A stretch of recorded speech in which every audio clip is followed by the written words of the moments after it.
Mark Twain said, "Better to remain silent and be thought a fool than to speak and to remove all doubt."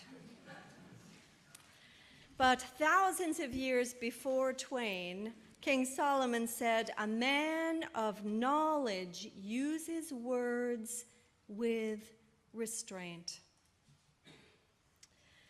Solomon went on to say, "Even a fool is thought wise if he keeps silent." To all that I might add, better to remain silent than to risk insulting or otherwise hurting another person. Better to remain silent than to spout ignorance and misinformation. Better to remain silent than to turn words into weapons. Better to remain silent than to unleash a contagion of malice. In the little letter of James, the message is strong and clear. Mind your tongue. Button it, zip it, cork it, put a sock in it, or at least have a sock at the ready. Or, as the author of Ecclesiasticus put it, make a door and a bolt for your mouth. This is thousands of years ago. James instructs us to be quick to listen and slow to speak, because the tongue is a fire. The tongue is a rudder that may lead us into a storm. The tongue is a source of poison. The tongue is a problem.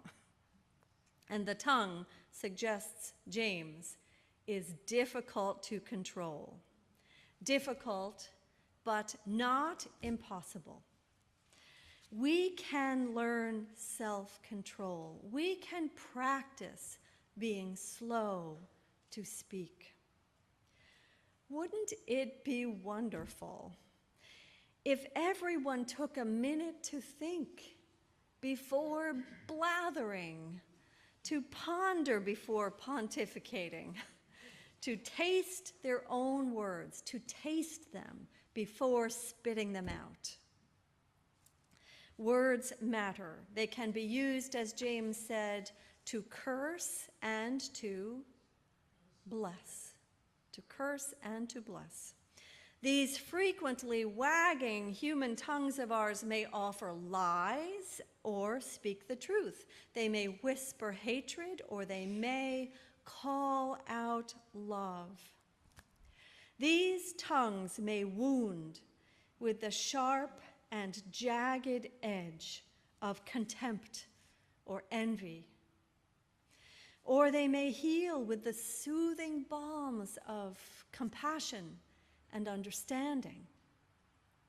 These tongues may cause life-threatening illnesses with the dull, bruising edge of mocking insensitivity. Or they may offer a comforting blanket of support. I'm sure you have experienced both.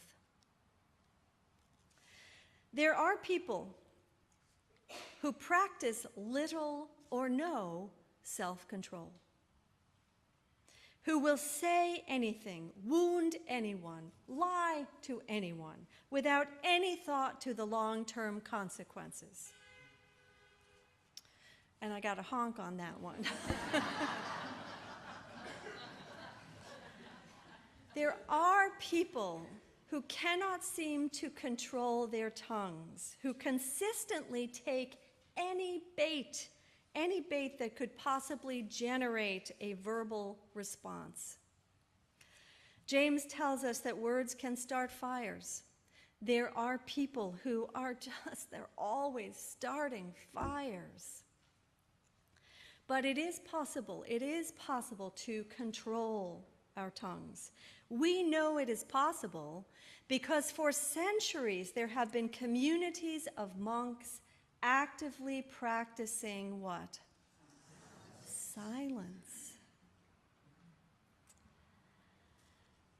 They don't talk at all. They probably don't Facebook message or tweet either. And we know it is possible for human beings to control their tongues and all of the electronic extensions of those tongues, because there are in this world, there are a few extraordinarily mature people who never take the bait. Trolls and other instigators can do their level best to bring out the worst words and responses in these mature souls, and it doesn't work. It doesn't happen. You can count on these wise people to respond carefully and fairly. On Tuesday, during our Lunch with James Bible study, Linda Burley mentioned that she had once heard the great Buckminster Fuller speak. Buckminster Fuller, sometimes called Bucky, was a brilliant and notably quirky scientist, mathematician, designer, humanitarian. He's best known for the creation of the geodesic dome. In 1927, Fuller made the consequential decision to stop talking.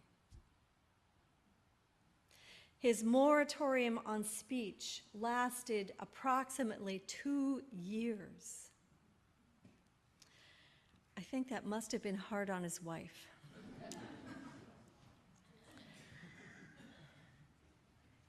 And I'm getting the biggest laugh out of my husband. This is great.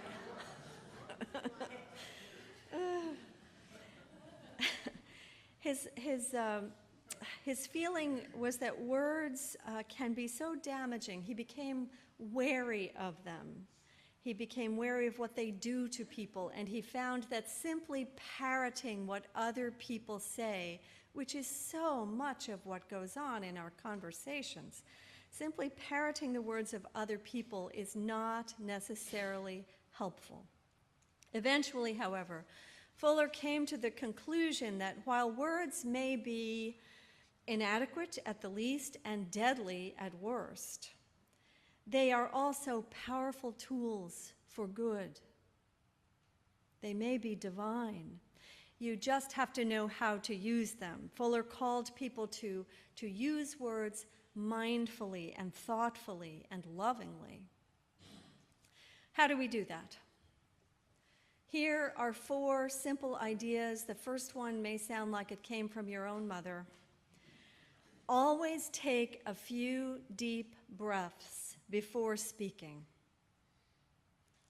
This is a way of calming and centering yourself before responding. 2, before speaking, consider how others will respond to your words. Will they harm or will they help? Ponder if you really have anything to add to a particular conversation. Sometimes we feel as if we have to add something, even if it's useless. 3, think about what you want to say without saying it. Avoid thinking out loud. We all do that from time to time. Imagine what you might say before saying it. And 4, finally, pray for the right words. This is certainly something I do all the time.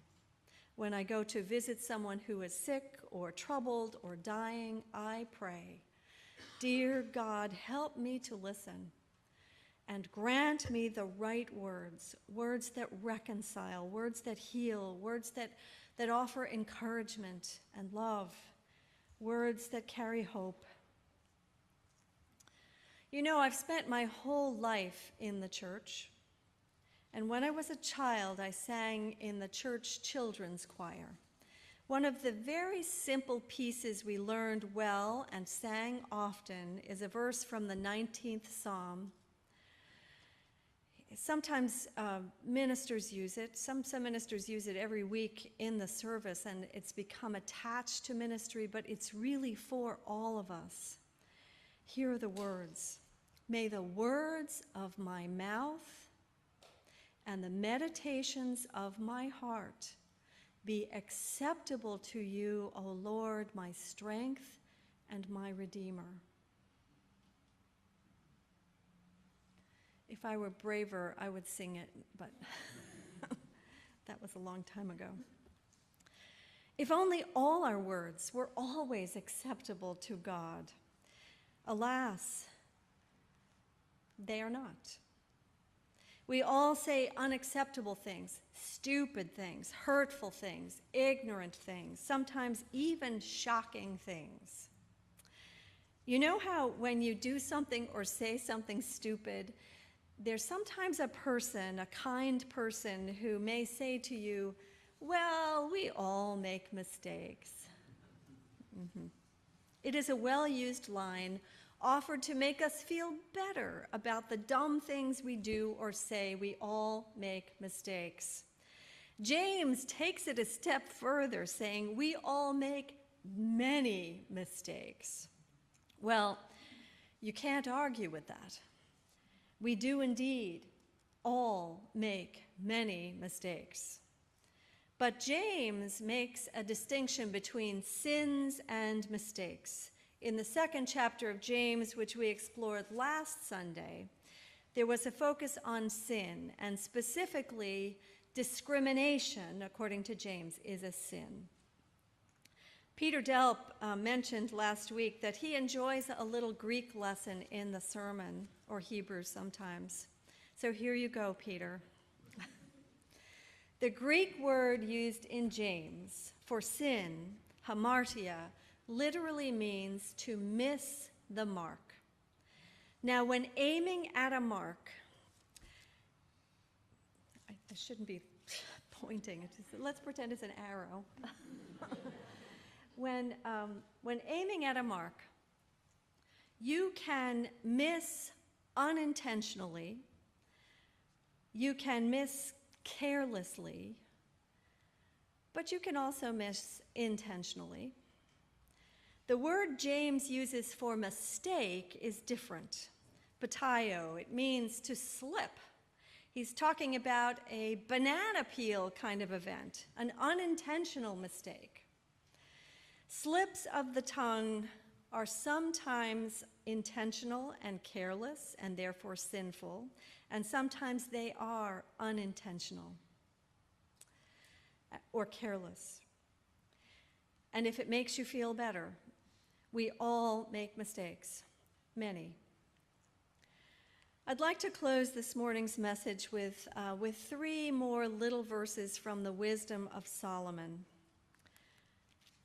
Proverbs 10:19. Sin is not ended by multiplying words, but the prudent hold their tongues. I think a lot of people need to hear that. Sin is not ended by multiplying words. The second one, Proverbs 12:18.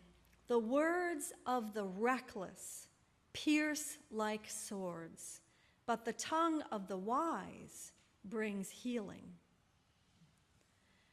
And finally, Proverbs 16:24. Gracious words are a honeycomb, sweet to the soul and healing to the bones. May God give you strength, therefore, strength and wisdom and maturity and self-control, that you may take those deep breaths, ponder the impact of your words, pray for the right ones. So may your words be as honeycomb, sweet to the soul and healing to the bones and acceptable to God. Amen.